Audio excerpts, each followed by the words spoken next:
If a big windstorm hits your house, should you or shouldn't you call your insurance company and file a claim? Let's look at some real world examples. I've actually got a bunch of houses to inspect because we had a huge windstorm here, over 100-mile-an-hour winds, hit the Colorado Springs area. We got about 25 people called us the same day asking us to come out and take a look at their roofs. So I've got several to look at today. I'm going to take you with me so that you can see what I'm seeing, and I'll make recommendations about whether or not an insurance claim should or shouldn't be filed for the damage that we're seeing on these houses.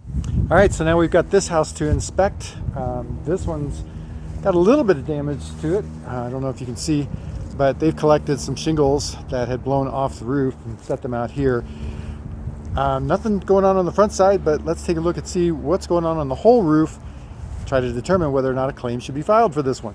All right, so on this house, it turns out that the shingles that we found on the ground is all that's missing from the rooftop. Checked out the whole roof, no other shingles are missing. Actually even checked out to make sure that all the remaining shingles are sealed, which they are. Everything looks good on the roof. No other problems that would cause me to think that this needs to have an insurance claim. This homeowner should not file an insurance claim. Okay, this house very similar to the last one. They've got a bunch of shingles that have blown off. They're kind of stacked out here in the front yard. But I haven't been up on the roof yet, so we don't know what's going on up there. One of the things that we're looking at, we know shingles have blown off, but to determine whether or not it's going to qualify for an insurance claim or not, we're going to look and see what the condition of the other shingles is like. Has the seal been broken? That's the main thing that I want to look for up here. Okay, now on this roof, there are obviously shingles missing, like we saw from what was laying on the ground. But is it enough for an insurance claim? So we've got this section right here. So that's 7 shingles right there. So not very extensive damage on that side. But let's go take a look at the other side of the roof. So on this side, you can see that there's more damage. It's more extensive, about twice as many shingles missing on here. But what else is going on up on the roof? So you can see how these shingles here, how they're kind of bowed up. Now I did this by putting some roofing nails that I found laying on the roof. So I used these roofing nails to prop these shingles up. And the reason that I've done that is to show either an insurance company or the shingle manufacturer that these shingles have broken seals on them. So let me show you what I'm talking about on this one, because it's kind of important to this discussion. So if I take this shingle, you can see how I can get my fingers underneath it. That's not supposed to happen. These shingles are supposed to seal pretty much rock solid. So I think if I go over here, all right, so like this one, I can't get my fingers to go underneath that shingle. That's the way that shingles are supposed to seal. But these down here, like I say, you'll notice I can get my fingers underneath that. And as I slide my hand left or right, the entire shingle is loose.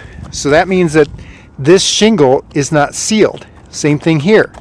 But the problem is, number one, you shouldn't be able to get your fingers underneath it at all. And number two, just that little bit of pressure should not break that shingle seal. We can go to the other side of the roof and check that. You would think this side would be sealed better because this is the side with the more exposure to the sun. Okay, so you can see that one has lifted too. Okay, so now as I'm working my way to the right, I can't get underneath the shingle here, but here at this edge, you can see it's lifting not only this shingle, but this one as well, and that one. Okay, this one seems, nope, that one's not solid either, and that one's lifting, okay, all the way down. Each one of these is lifting the shingle below it.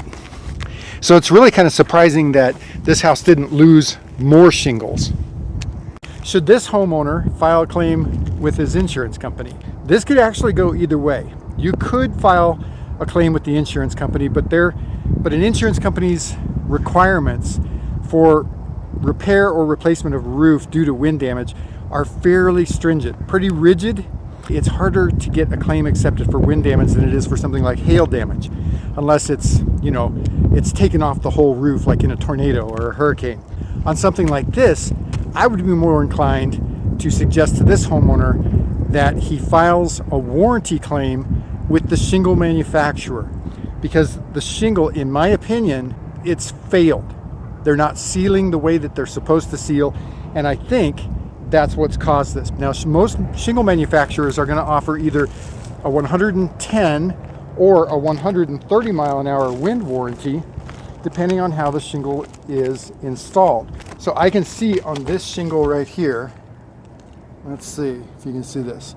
So we've got 1, 2, 3, 4, 5, 6 nails holding this shingle down. So this roof should have a 130 mile an hour wind warranty on it. We didn't get winds anywhere close to 130 miles an hour hitting this side of town. So that's why for this homeowner, I'm going to recommend no insurance claim, warranty claim with the shingle manufacturer. Yeah, this guy is probably going to need to call his insurance company. All right, so here's an example of one that's a little bit more dramatic than some of the other ones that we've seen. So this one, you can see the top of the tree back there. So the top half of that tree broke off, and basically the wind blew it forward. So instead of it just breaking and falling forward like that, the wind broke it off and basically sent the tree forward, and it almost cleared the house. So that worked out pretty well for the homeowner, because he sustained less damage than if the tree would have just fallen straight down on his house. But let's go ahead and get up on this roof, and I'll show you the damage that's up here and let you know what the homeowner decided to do as far as an insurance claim. So now you can see up here on this house, so there's a hole in the shingles here. It doesn't look like this penetrated the whole deck. However, this one did penetrate the whole deck, large enough I can stick my whole hand down in there. Then we've got this one right here. Now this one actually broke off one of the sewer vent pipes, busted that, and that's somewhere down inside there. So a nice big hole there. Got another piece of damaged shingle here. It doesn't look like that one made it through the deck, but then we've got this nice big one up here too. In addition, there's another hole on this side of the roof, goes all the way down into the attic, and then of course it busted up the fascia and crown molding here as well as down there, and destroyed the gutter on this edge and on this edge. So the extent of damage that occurred on this roof is going to involve really 4 different trades. So there's an HVAC work that needs to be done. There's roofing work that needs to be done, and gutters. Then there's a plumber, and somebody is going to need to replace the fascia trim boards on the house also. So this homeowner actually made a good decision to call his insurance company, because this is going to be a fairly expensive repair.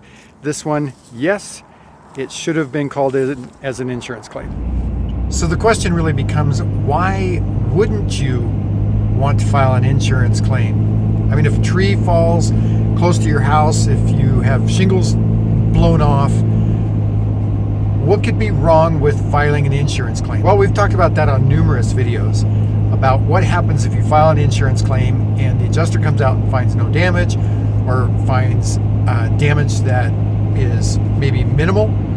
So if you file an insurance claim, like on some of these houses that we looked at, where you've got just a few shingles missing, maybe even a whole bundle worth of shingles, still the cost of repairing that is probably going to be either below your deductible or right around the cost of your deductible. But even if the cost of that repair, let's say, is $2,000 and you have a $1,000 deductible, you really don't want to have a claim on your insurance record for only getting a $1,000 benefit out of it. And if your insurance company comes out and they determine that the loss that you've suffered, meaning the damage that has occurred to your house, is not sufficient to be covered, well, not only do you not get your insurance company to help you pay for the repair, but then you end up with a claim on your record, a zero pay claim or a claim without pay. And those are never beneficial to have on your record. So as we've mentioned before, if you can pay out of pocket to repair your roof, that's always better than filing an insurance claim. The exceptions are if you've got extensive damage, if it's in the multiple thousands of dollars worth of damage, $5,000, $7,000, $10,000 worth of damage, then you're going to want to consider filing an insurance claim. Otherwise, try to avoid getting a claim on your record. So I hope this video has been helpful for you. If you've got any questions about roof repairs, roof replacements, the insurance claim process, wind damage, hail damage, whatever it is, give us a call right here at our office phone number, 719-433-6991. You can also visit our website. That's right down here, homesteadroofingcolorado.com. We've got a ton of information out there, lots of articles, lots of videos, all of it educational. If this video has been helpful for you, please give us a thumbs up. Be sure to share the video. And we'd love it if you'd subscribe to the channel, click the bell icon up there so that way you get notified when we've got new videos. And until our next video, I'm Tracy Bookman, owner of Homestead Roofing.